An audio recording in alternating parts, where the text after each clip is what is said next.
If you like this video, please give a thumbs up and subscribe. Hit the bell icon to be notified of new videos.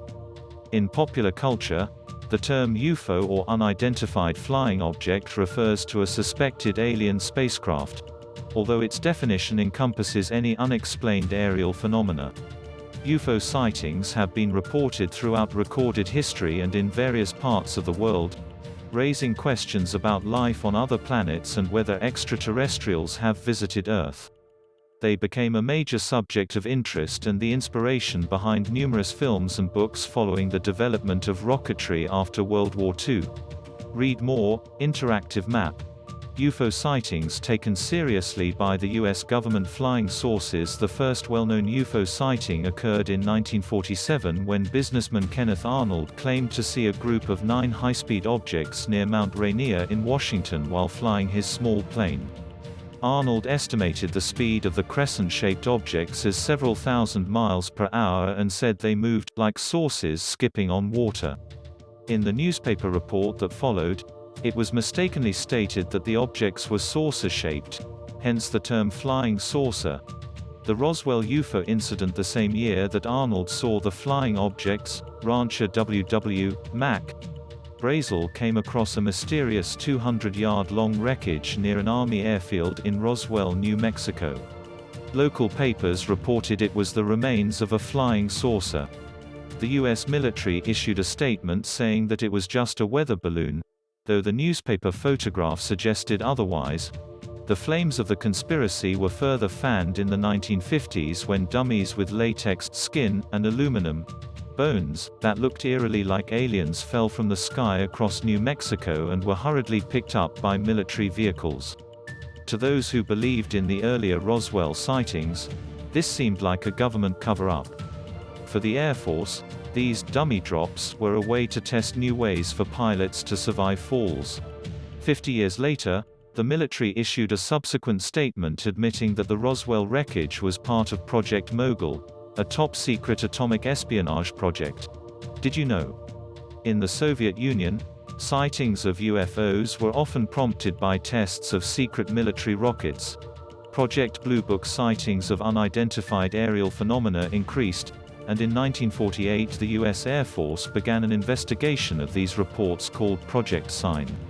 Cold War tension was mounting, and the initial opinion of those involved with the project was that the UFOs were most likely sophisticated Soviet aircraft, although some researchers suggested that they might be spacecraft from other worlds, the so-called extraterrestrial hypothesis, ED. Within a year, Project Sign was succeeded by Project Grudge, which in 1952 was itself replaced by the longest-lived of the official inquiries into UFOs, Project Blue Book, headquartered at Wright-Patterson Air Force Base in Dayton, Ohio. From 1952 to 1969, Project Blue Book compiled reports of more than 12,000 sightings or events, each of which was ultimately classified as 1.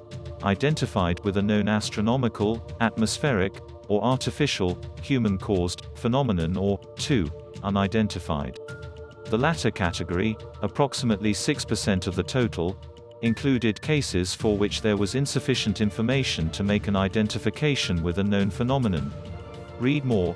Meet J. Allen Hynek, the astronomer who first classified UFO close encounters. The Robertson Panel and the Condon Report. An American obsession with the UFO phenomenon was underway. In the hot summer of 1952, a provocative series of radar and visual sightings occurred near National Airport in Washington, D.C. Although these events were attributed to temperature inversions in the air over the city, not everyone was convinced by this explanation. Meanwhile, the number of UFO reports had climbed to a record high. This led the Central Intelligence Agency to prompt the U.S. government to establish an expert panel of scientists to investigate the phenomena. The panel was headed by H.P. Robertson, a physicist at the California Institute of Technology in Pasadena, Calif., and included other physicists, an astronomer, and a rocket engineer. The Robertson panel met for 3 days in 1953 and interviewed military officers and the head of Project Blue Book. They also reviewed films and photographs of UFOs. They concluded that 1.90% of the sightings could be easily attributed to astronomical and meteorological phenomena, e.g., bright planets and stars, meteors, auroras, ion clouds, or such earthly objects like aircraft, balloons, birds, and searchlights. 2. There was no obvious security threat. And 3. There was no evidence to support the ED. Parts of the panel's report were kept classified until 1979. And this long period of secrecy helped fuel suspicions of a government cover-up. Read more. 2 pilots saw a UFO. Why did the Air Force destroy the report? A second committee was set up in 1966 at the request of the Air Force to review the most interesting material gathered by Project Blue Book. 2 years later, this committee, which made a detailed study of 59 UFO sightings, released its results as Scientific Study of Unidentified Flying Objects, also known as the Condon Report, named after Edward U. Condon, the physicist who headed the investigation. The Condon Report was reviewed by a special committee of the National Academy of Sciences. A total of 37 scientists wrote chapters or parts of chapters for the report, which covered investigations of the 59 UFO sightings in detail. Like the Robertson panel, the committee concluded that there was no evidence of anything other than commonplace phenomena in the reports and that UFOs did not warrant further investigation. This, together with a decline in sighting activity, led to the dismantling of Project Blue Book in 1969. Read more. Why mysterious green fireballs worried the government in 1948. Area 51. In the 1950s and 60s, multiple UFO sightings were reported around Area 51 in Nevada, a site used variously by the CIA, U.S. Air Force, and Lockheed Martin to test flights of experimental aircraft, or black aircraft. Declassified documents show Area 51 was home to a Cold War program called Oxcart, dedicated to creating a spy plane that would be undetectable in the air and could be used to gather information behind the Iron Curtain. The resulting SR-71 Blackbird, F-117 Nighthawk, and Archangel 12, A-12, traveled at speeds upwards of 2,000 miles an hour. These mysterious planes helped fuel rumors that Area 51 was used to conduct experiments on extraterrestrial life and their spacecraft. Other investigations of UFOs. Despite the failure of the ETH to make headway with the expert committees, a few scientists and engineers, most notably J. Allen Hynek, an astronomer at Northwestern University in Evanston, Ill., who had been involved with projects Sign, Grudge, and Blue Book, concluded that a small fraction of the most reliable UFO reports gave definite indications for the presence of extraterrestrial visitors. Hynek founded the Center for UFO Studies, CUFOS, which continues to investigate the phenomenon. Aside from Project Blue Book, the only other official and fairly complete records of UFO sightings were kept in Canada, where they were transferred in 1968 from the Canadian Department of National Defence to the Canadian National Research Council. The Canadian records comprised about 750 sightings. Less complete records have been maintained in the United Kingdom, Sweden, Denmark, Australia, and Greece. In the United States, CUFOS and the Mutual UFO Network in Bellevue, Colo, continue to log sightings reported by the public.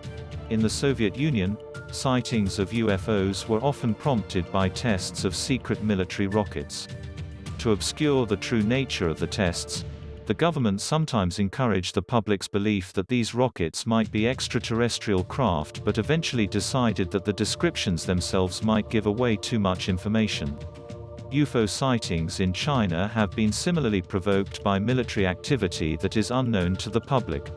Possible explanations for UFO sightings and alien abductions. UFO reports have varied widely in reliability, as judged by the number of witnesses, whether the witnesses were independent of each other, the observing conditions, e.g., fog, haze, type of illumination, and the direction of the sighting. Typically, witnesses who take the trouble to report a sighting consider the object to be of extraterrestrial origin or possibly a military craft, but certainly under intelligent control. This inference is usually based on what is perceived as formation flying by sets of objects, unnatural, often sudden, motions, the lack of sound, changes in brightness or color, and strange shapes. Read more. The first alien abduction account described a medical exam with a crude pregnancy test that the unaided eye plays tricks is well known.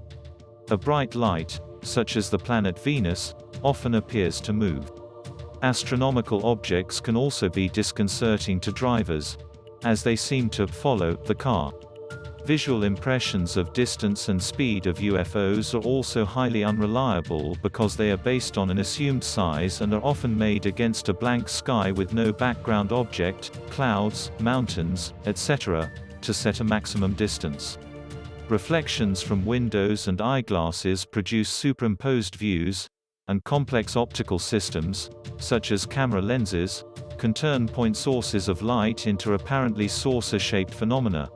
Such optical illusions and the psychological desire to interpret images are known to account for many visual UFO reports, and at least some sightings are known to be hoaxes.